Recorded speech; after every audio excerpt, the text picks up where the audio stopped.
오늘은 데살로니가후서 첫 번째 시간입니다. 걱정할 필요가 없습니다. 걱정할 필요가 없습니다. 라는 제목으로 말씀 나누도록 하겠습니다. 자, 바울 서신을 보면요. 이 로마서와 같이 이렇게 단권짜리 이 성경도 있지만 이 전서와 후서를 나누어서 이렇게 여러 번 보낸 편지도 있습니다. 자, 어떤 성경이든 후서를 썼다는 것은 전서를 보내서 문제가 해결되었다는 뜻이겠습니까? 아니면 문제가 해결되지 않았다는 뜻이겠습니까? 문제가 아직 해결되지 않았다는 뜻이겠죠. 해결이 안 됐으니까 편지를 또 보내는 겁니다. 자, 데살로니가 후서도 마찬가지입니다. 이 데살로니가 전서를 보냈는데도 문제가 해결이 안 돼서 오히려 더 심해졌기 때문에 데살로니가 후서를 또 보내는 것입니다. 그러면 데살로니가 교회의 문제가 뭐였냐? 크게 두 가지인데 이 로마 정부의 박해 문제와 또 그리스도 재림에 관한 잘못된 이해가 바로 그것입니다. 여러분, 아무리 분위기가 좋은 교회라도 이 정부에서 교회를 제재하고 또 심지어 교회에 열심히 있는 성도들을 잡아가면 이 믿음이 흔들릴 수밖에 없습니다. 이 불안해서 교회 못 나가는 것입니다.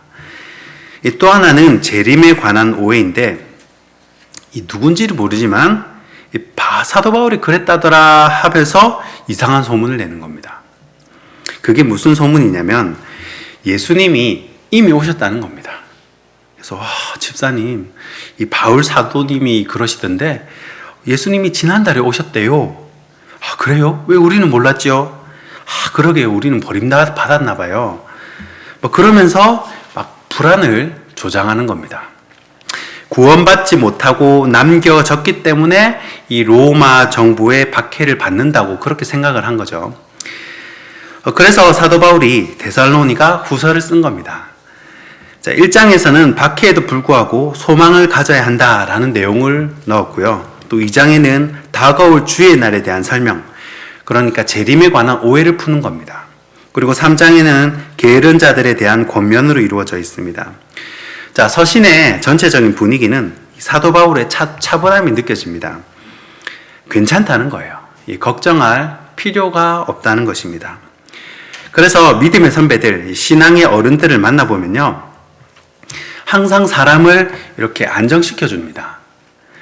괜찮다 그러고 또 할 수 있다 그러고 이 어마어마한 크기의 사랑이 있습니다. 자, 그러면 걱정할 필요가 없는 이유가 있겠죠.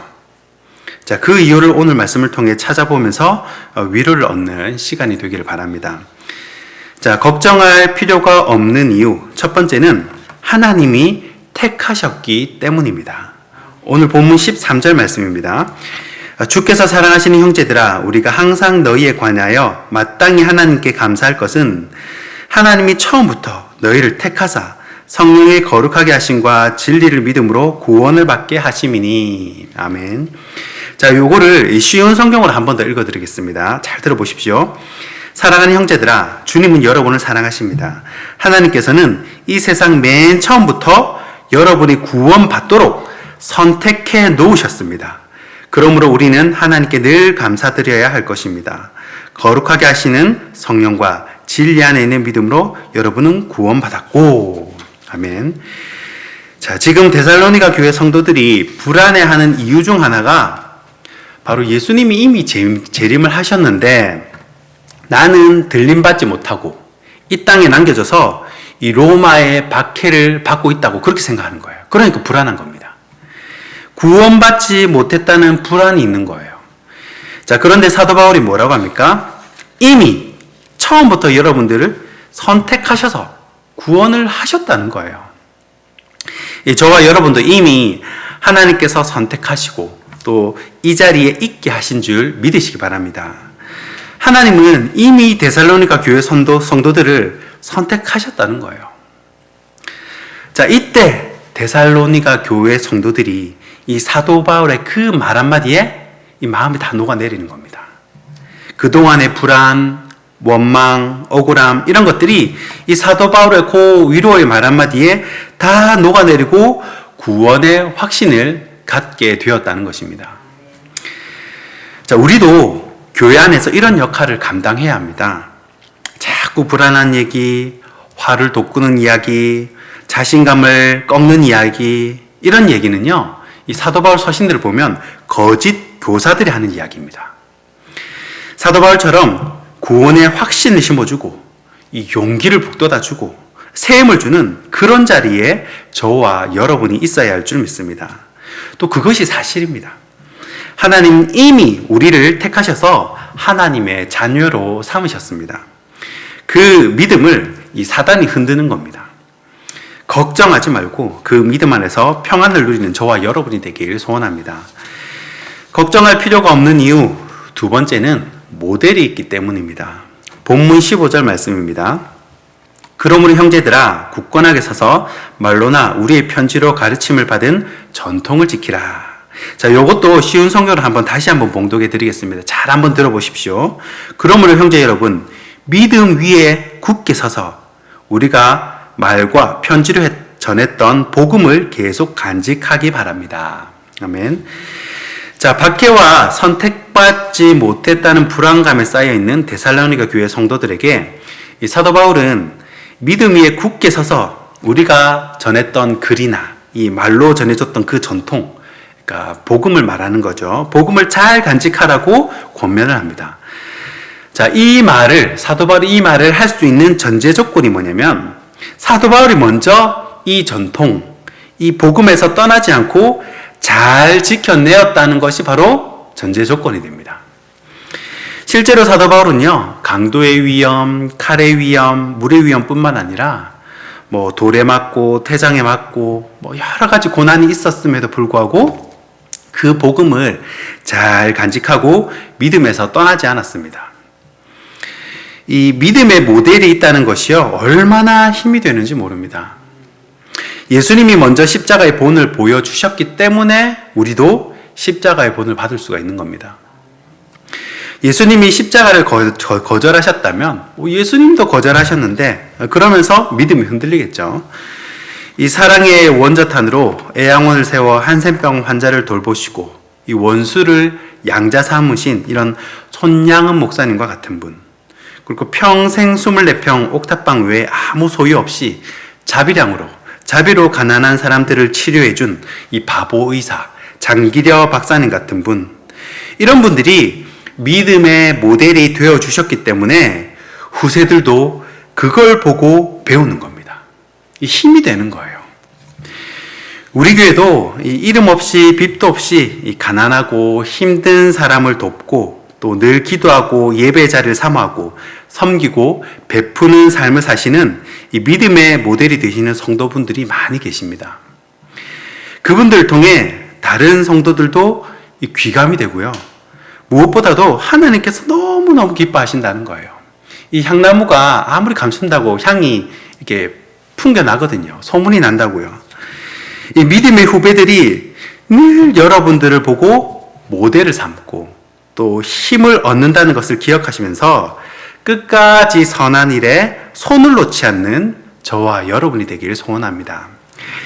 걱정할 필요가 없는 이유 세 번째는요, 기도가 있기 때문입니다. 오늘 본문 16절과 17절입니다. 우리 주 예수 그리스도와 우리를 사랑하시고 영원한 위로와 좋은 소망을 은혜로 주신 하나님 우리 아버지께서 너희 마음을 위로하시고 모든 선한 일과 말에 굳건하게 하시기를 원하노라. 아멘. 자, 마지막으로 사도 바울은 데살로니가 교회 성도들을 위해서 이 따뜻한 중보 기도로 마무리를 합니다. 자, 여러분이 만약에 사도 바울이 해주는 이런 따뜻한 기도를 직접 받았다고 생각을 해보십시오. 얼마나 힘이 되겠습니까? 불안하고 힘들어하는 성도들 그냥 옆에 가가지고 따뜻한 기도 몇 마디만 해줘도요, 그냥 다 풀려버립니다. 힘을 얻고 용기를 얻습니다. 하나님이 또 이런 모습을 또 너무너무 좋아하십니다. 이렇게 서로 위해주고 격려해주고 기도해주고 이 모습을 너무너무 기뻐하셔요. 자, 뿐만 아니라 성령님도 우리를 위해서 열심히 중보하며 기도해 주십니다. 로마서 8장 26절입니다. 이와 같이 성령도 우리의 연약함을 도우시나니 우리는 마땅히 기도할 바를 알지 못하나 오직 성령이 말할 수 없는 탄식으로 우리를 위하여 친히 간구하시느니라. 아멘. 자, 우리는 나를 위해 기도해 주는 사람이 없는 것 같고 세상에 또 나 혼자밖에 없다고 생각이 들 때가 있습니다. 그러나 성경에는요, 여러분이 혼자가 아니라는 거예요. 성령님께서 이 눈물로 말할 수 없는 탄식으로 우리를 위해 친히 기도하고 계신다는 것입니다. 이사야 43장 1절 말씀입니다. 야곱아, 너를 창조하신 여호와께서 지금 말씀하시느니라. 이스라엘아, 너를 지으신 이가 말씀하시느니라. 너는 두려워하지 말라. 내가 너를 구속하였고 내가 너를 지명하여 불렀나니 너는 내 것이라. 아멘. 저와 여러분은 이미 하나님의 것이고 이미 구원을 얻었기 때문에 걱정할 것이 없는 줄 믿으시기 바랍니다. 비록 환경은 어렵고 또 상황은 암울하지만 이 뚫려있는 하늘을 통해 우리 주님은 도움의 손길을 내미시고 또 우리를 위해 중보하시고 건지시는 이심을 믿으시기 바랍니다. 말씀을 맺겠습니다. 얼마 전에 소천하신 우리 정필도 목사님께서 평소에 간증하시다가 늘 하시던 말씀이 있습니다. 개척을 하시고 목회를 하시면서 또 위기도 있고 힘든 일도 많으셨지만 지나고 보니까 하나님이 다 해결해 주시고 도와주셨다는 거예요. 그래서 자기가 괜히 걱정했다고, 이럴 줄 알았으면 좀 마음 편하게 살 걸, 편하게 살아도 되는데 괜히 걱정했다고 이 푸념 아닌 푸념을 이렇게 하신 적이 있습니다. 걱정하실 필요가 없습니다. 걱정할 필요가 없다는 이 말씀은요, 오늘 저와 여러분에게 주시는 말씀인 줄 믿습니다. 이 말씀을 꼭 붙들고 오늘도 마음의 평안을 누리는 저와 여러분이 되길 주님의 이름으로 축원하고 축복합니다. 기도하겠습니다.